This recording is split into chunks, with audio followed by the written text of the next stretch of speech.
Hi everyone and welcome back. So in the previous video we have seen how React Redux actually works. Now in this video we will talk about what is Redux Toolkit. We were using Redux with React, everything was fine, and then we suddenly started using Redux Toolkit. So there should be some advantage of using Redux Toolkit on top of Redux. It's not like Redux is totally different from Redux Toolkit. It is just like we are still using Redux flow. It's just like we have changed the way of using Redux to simplify it. Okay, so we were using Redux was a predictable state container. We were writing reducers, which is the pure functions, which means same state and actions passed will always result in the same output. It is also easily maintainable and scalable due to the strict organization on how we so when it comes to looking at the current Redux implementation, even if we see this particular code, we have written a lot of actions, a lot of reducers, right? These are the actions, and here for each we have written the reducers, and here we need to maintain the immutability at each and every stage, right? So Redux Toolkit is getting rid of that. It is providing the Emerge.js implementation, and so Redux Toolkit is trying to solve high level couple of issues, you can say. I will not say that those are issues, but when it comes like we are writing a big project, then we wanted to write a more cleaner code. So currently we are writing too much code to configure the store, to optimize to a particular level and to use the best practices.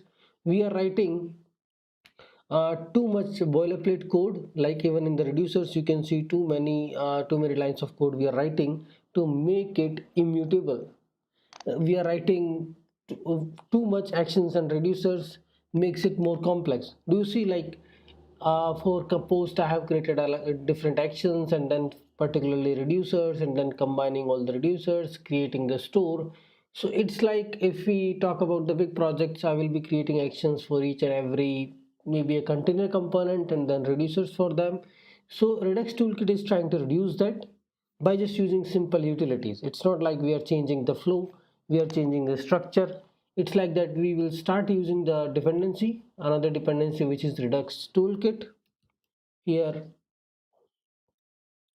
So here you can say Redux Toolkit, Redux.js Toolkit. This we will start using, and we will still be using the React Redux library. So let's see what is going to be changed when we start using Redux Toolkit. Okay, the way we are creating the store will change.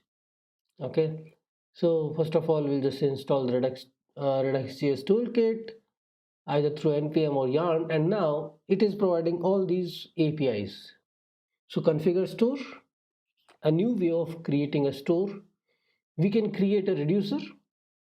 Now we will be just creating a store, and store will have actions and reducers inside it. We will be more focusing on creating a slice. So I will directly go into the code level implementation, so you will understand more from there. Okay, quick start and example.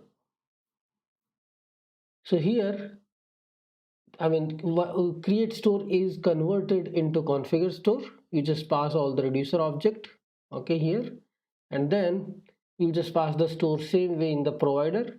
And then here we are talking about the important aspect. We started creating the slicing. So we will be using create slice method. Inside create slice, you can say the name of the slice, the what is the initial state, and these are the reducers. And based on the actions, we are not managing the immutability and all these things, because Emerge.js and the existing implementation is taking care of that. Here we are just updating the state like this, but it is still immutable internally.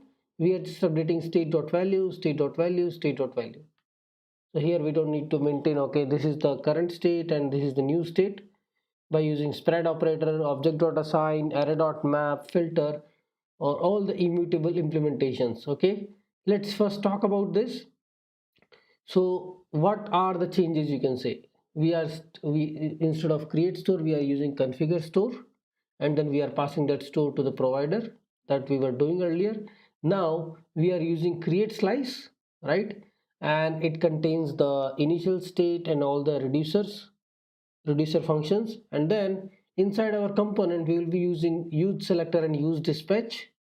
These are the hooks. If you are writing a functional component, you can use these hooks to actually access the Redux state and to dispatch the action to the Redux state. Okay, so will use things one by one. If I wanted to change the existing code we have here, add this dependency, this is a step 1. Now I will change this code, and I will also share the, let's create a fork of this so it will not change the existing code. Now instead of creating reducer, instead of creating store, we'll just change the implementation how we are creating a store. So go to app.js. Here we are using create store that will be converted into configure store. Okay, so here we can call configure store, and here you can initialize this is an empty object, or if you already have created, then you can add all the reducers here inside this list. So this way you will create a store and you are passing the store to the provider. The next thing is you will create a simple actions. Okay, and here the important part is we don't want it to write reducers and action folder. I will just create a folder slice. Slice will take care of all these things, and I will just simply create index.js or to-do slice.js or something like that. Here I need to get the create slice from Redux.js toolkit. Okay, and I can import. So all these APIs are there. You can see create actions, create action thunk. I'm talking about create slice, and with the slice implementation, export const, we can just put the slice name counter slice, and we can use the create slice method. Now this create slice method takes a couple of arguments like name, which is counter, and what is the initial state that we were providing in the reducer also. So I'm saying is my initial state value is 0, and then all the reducers, it is like the logic we are going to write to update this initial state. So it can be increase, you will access the current state, and here we, even if it is an object, what we are going to do is we'll just say state dot value to something else. So increase and decrease, these are all the reducers, and then what you will do is you will create, you will get all the actions outside of this. So we already have the counter slice dot actions. Now what all actions you received from this? Increase and decrease, right? So I don't need to write actions separately and then the reducer separately, and then I can just export default counter slice dot reducer, and then this reducer we are already exporting, and this reducer I can pass to the create store, right? So you can call it as a counter reducer. I can pass the counter reducer here inside a reducer object. Okay, I'm going to have it as like a counter, and here I can say is that is a counter reducer, and we can import this, import counter reducer from slice. Yes, that's it. So now the way we were creating store is changed, right? Now we can, if you wanted to dispatch the actions from the component or access the state want to access the state inside any component, that we can do. So I will just create a simple dummy component here inside src. Let's say my test.js.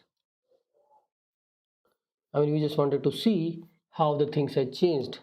So first of all, import React from React, and then here we will write, okay, a simple functional component, export function counter.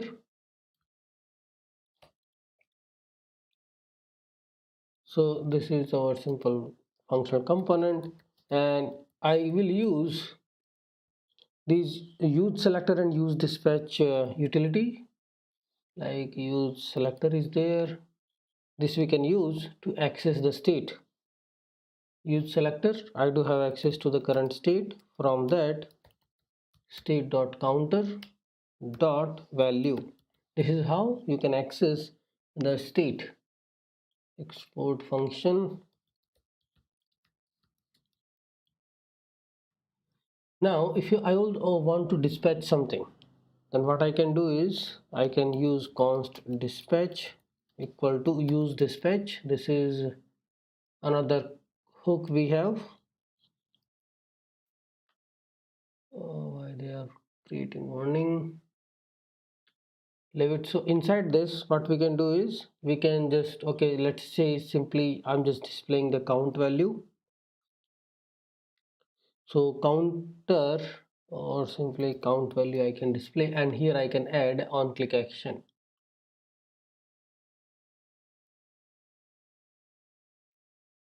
Okay, simply on click action will look simple like this. On click, and inside on click I can simply say when you click onto this div, I'm going to dispatch. What is the method? Increment we have. I'm going to call increment, and you can have another tag or span or whatever. You can do on click again to just call another method which is decrement, and we are done.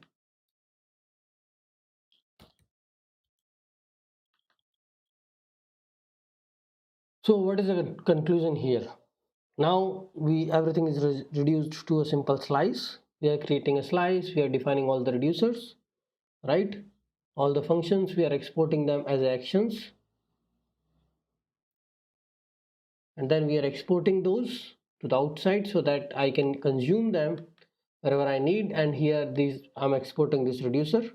Now you can see this counter slice. Similarly, you can actually create other slice, define the initial state, define all the reducers, export all these actions. So we actually kind of combined the reducers and actions into a simple single file. You don't need to worry about immutability of the Redux state. I mean, you can simply say I'm just saying state.value. Even if the state is an object, nested object, I would be doing state dot particular property equal to this, state dot particular property equal to this. I don't need to worry about immutability because that is being taken care. So those are the advantages.